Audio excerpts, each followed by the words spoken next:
Senior correspondent John Miller is following the investigation. He's a former assistant FBI director and joins us this morning. John, good morning. Good morning. So we know now that authorities are communicating with the suspect. What are they learning? What are you hearing?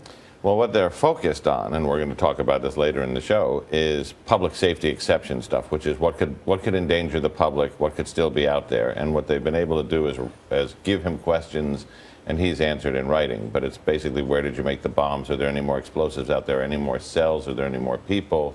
And while I'm told he's being cooperated, I'm also getting the sense, and I want to be careful of too many specifics here, but I'm getting the sense that he's not saying that there is a whole second wave of plots or plotters here.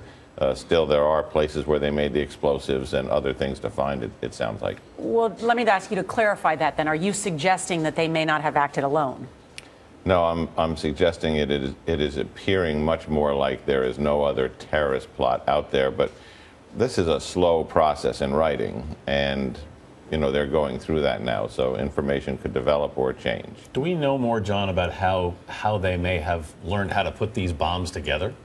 That's very interesting. You know, I was going through a lot of the material and speaking to the people in the investigation, and they said, take a look at Inspire magazine. There's a particular issue with an article that is now notorious in jihadi circles called How to Make a Bomb in the Kitchen of Your Mom. It goes through two specific devices. One is an angled pipe capped on both ends with a lightable fuse, which is about the size of something you'd throw in your hand. Right. I'm told that matches the pipe bombs that he was throwing as improvised hand grenades during the gun battle and that they found so many of. The other is, at the bottom, it says the pressure cooker bomb is the most effective device. It is to be put on the ground in a large crowd. And the recipe contained there for the pressure cooker bomb is exactly the one that they seem to have followed based on the bomb forensics. And Inspire magazine is what, John, exactly? Inspire magazine is an online publication of Al Qaeda in the Arabian Peninsula.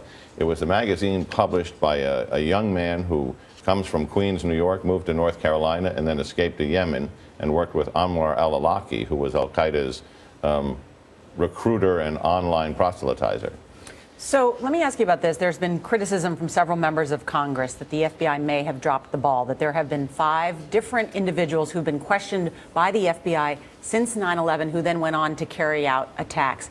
Was this a case where the FBI may have made a mistake since they interviewed Tamerlan, one of the brothers who's now dead? Well, that'll be picked through with a fine-tooth comb, and I'm sure that that investigative file will be gone over. What the FBI is saying is, we got a lead. They don't say from what country, but I'm told it's Russia. We got a lead from Russia to talk to this guy about ties to extremism in Russia, and we ran all the databases. Does he turn up in an FBI case? Is he mentioned by an informant? Does he turn up on any electronic intercepts? All of that washed out clean. They went as far as interviewing his parents and him, came up with no derogatory information. After that, the FBI guidelines say you can't spy on a person who's here legally or continue an investigation forever. So they sent the report to the Russians, said if you have anything else, send it to us, and they closed it out. All right, John Miller. Thanks, John.